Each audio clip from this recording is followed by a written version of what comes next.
Hi there, scientists. Open up your ISN to your next blank page. Fold your next blank page in half vertically to make a foldable. However, I would like you to stop at the red line you see here. Once you have folded your next blank page to the red line, divide it into 3 sections and label the outside flaps with protons, neutrons, and electrons. In this section that you left blank here, I would like you to write down the blue words, which say, when the numbers of subatomic particles change, ... Go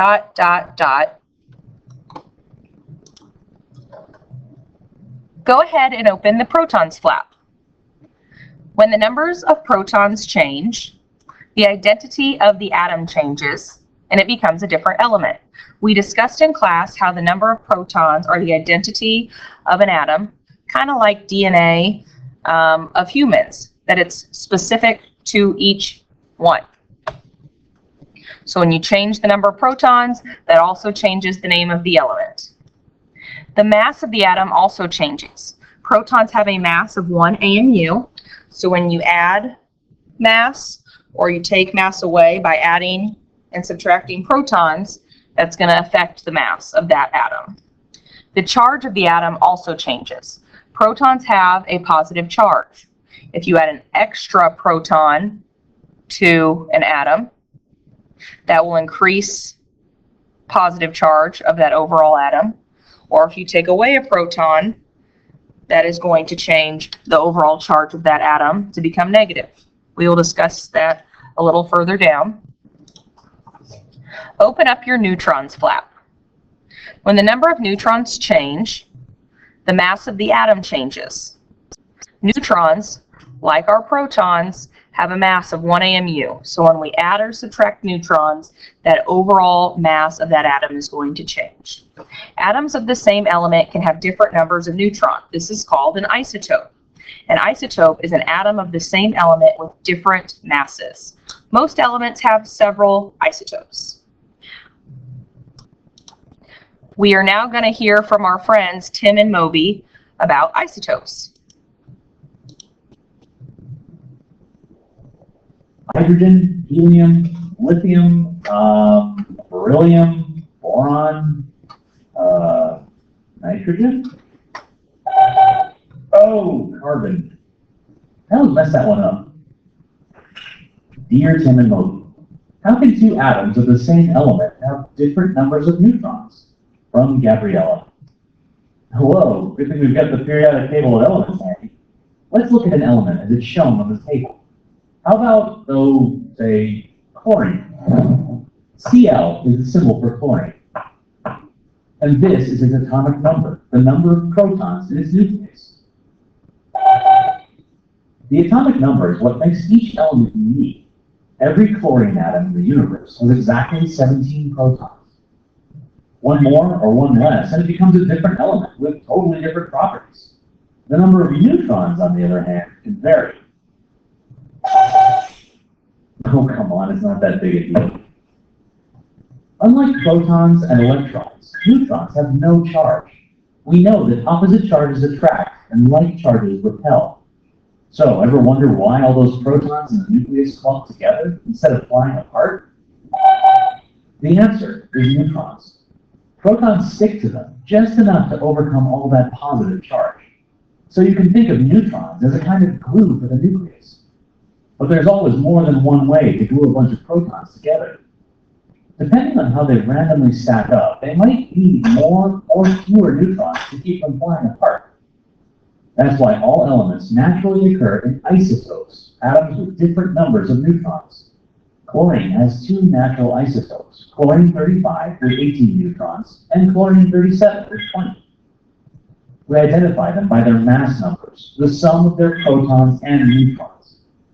Conveniently enough, those numbers also tell us each isotope's mass, 35 and 37 atomic mass units, or U. The 2 isotopes are basically identical. The only difference is that Cl37 is heavier from its 2 extra neutrons. Which brings us to chlorine's atomic mass. It tells us how heavy the average chlorine atom is. If chlorine's isotopes were evenly divided, this number would be 36.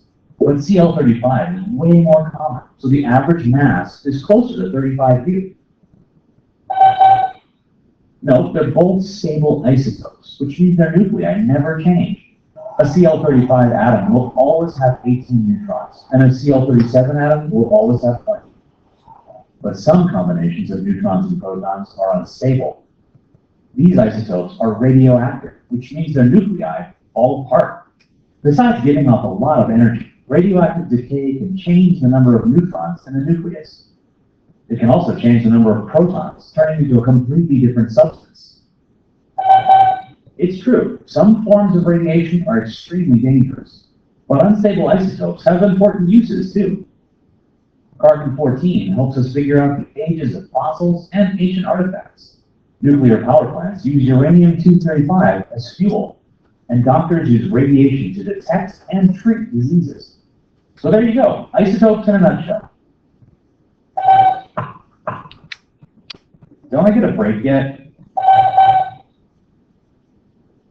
Hydrogen, helium, lithium, beryllium, boron, carbon.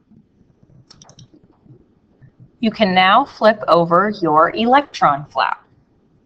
When the number of electrons change, the charge of the atom changes.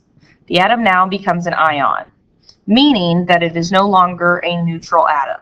The number of the protons and electrons is no longer even, and they no longer cancel each other out. So if you have lost an electron, that means that you now have a positive ion, meaning more protons than electrons are in that atom. If you've gained an electron, then you now have a negative atom, meaning that more electrons than protons are in that atom. Let's hear more from our friends Tim and Moby about ions.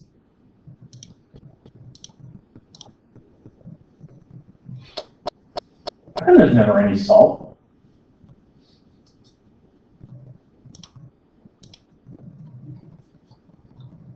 Technical difficulties.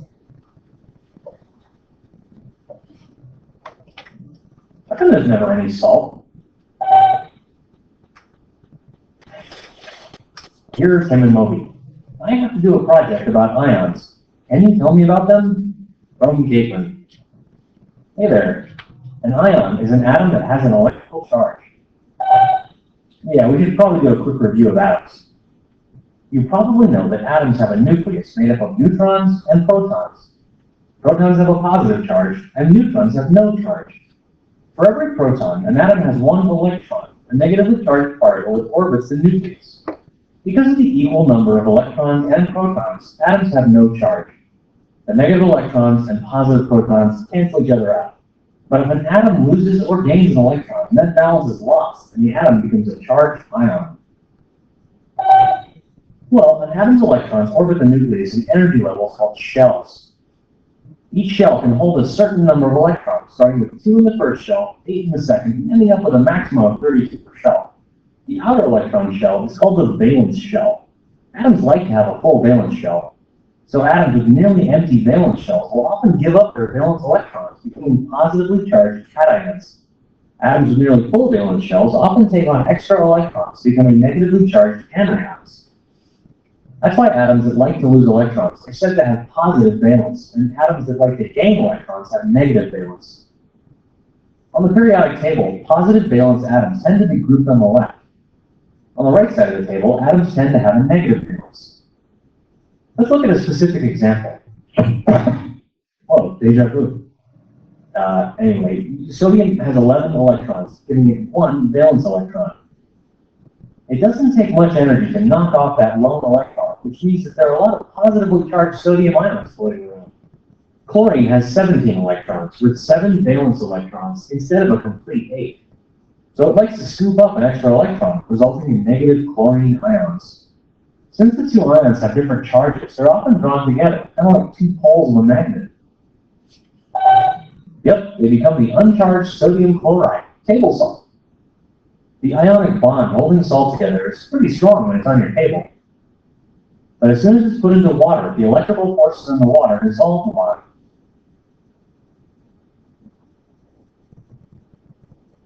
Is that where all the salt is going?